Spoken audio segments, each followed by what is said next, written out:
اگر آپ کو کبھی ایسا لگا کہ آپ کی دعائیں قبول نہیں ہوتی، اگر آپ نے کبھی اللہ کے راستے میں تکلیفیں اٹھائی ہوں، تو یہ کہانی آپ ہی کے لیے ہے۔ یہ صرف ایک بزرگ کی کہانی نہیں، یہ ایک عظیم ولی کی حقیقت ہے جن کا نام سن کر دل کانپ جاتا ہے اور روح جھک جاتی ہے۔ یہ وہ ہستی ہیں جنہوں نے گناہگاروں کو اللہ کے قریب کر دیا، جو بغداد کی گلیوں میں نہیں، دلوں کی سلطنتوں پر راج کرتے تھے۔ یہ ہے حضرت شیخ عبد القادر جیلانی کی وہ زندگی جسے سننے کے بعد شاید آپ کا ایمان بھی رو پڑے۔ شیخ عبد القادر جیلانی 470 ہجری میں ایران کے شہر جیلان میں پیدا ہوئے۔ آپ کے والد نیک سیرت اور اہل تقوی بزرگ تھے، لیکن آپ بچپن ہی میں یتیم ہو گئے۔ آپ کی پرورش آپ کی نیک اور عبادت گزار والدہ نے کی۔ بچپن ہی سے آپ علم، عبادت اور سچائی کی طرف مائل تھے۔ آپ کی والدہ آپ کو ہمیشہ اللہ پر بھروسے اور سچ لینے کی تعلیم دیتے۔ جب آپ 18 سال کے ہوئے تو علم دین حاصل کرنے کے لیے بغداد روانہ ہوئے۔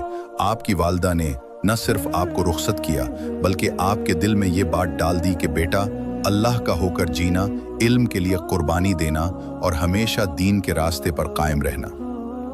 بغداد میں آپ نے قرآن، حدیث، فقہ، نحو، تفسیر اور تصوف میں بلند مقام حاصل کیا۔ آپ کے اساتذہ بھی حیران ہوتے کہ ایک نوجوان اتنی گہرائی سے دین کو کیسے سمجھتا ہے۔ علم حاصل کرتے ہوئے آپ کو شدید غربت کا سامنا کرنا پڑا۔ کئی دن فاقے کرتے، کبھی دریا کنارے بیٹھ کر سبزیاں کھاتے، مگر علم کو ترک نہ کیا۔ آپ فرماتے، میں نے علم کے لیے جو تکلیفیں برداشت کی، وہ میری سب سے قیمتی دولت ہیں۔ راتیں قیام میں، دن درسگاہ میں گزرتے، کبھی شدید بھوک کی حالت میں بھی اللہ سے شکایت نہ کرتے بلکہ شکر ادا کرتے۔ شیخ عبد القادر جیلانی نے جب تدریس اور تبلیغ کا آغاز کیا تو لوگ جوک در جوک آنے لگے۔ آپ کے علم، حکمت اور روحانیت نے لوگوں کے دلوں کو جکڑ لیا۔ آپ کی مجلس میں عام انسان سے لے کر خلیفہ وقت تک شریک ہوتے۔ کئی غیر مسلم صرف آپ کی باتیں سن کر مسلمان ہو جاتے۔ اللہ تعالیٰ نے آپ کو بے شمار کرامات سے نوازا، جنہیں دیکھ کر بڑے بڑے گناہگار تائب ہو گئے۔ ایک واقعہ، ایک شخص آپ کے پاس آیا جو جادو کے اثر میں تھا۔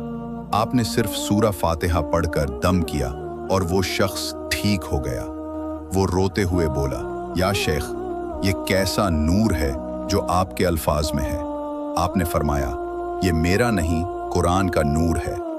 دوسرے واقعات، نابینا کو بینائی واپس ملی، بیماروں نے شفا پائی، جنات اور شیاطین آپ کے حکم سے بھاگت۔ آپ نے کبھی اپنی بزرگی پر فخر نہ کیا۔ آپ کا ہر عمل عاجزی سے بھرا ہوا ہوتا۔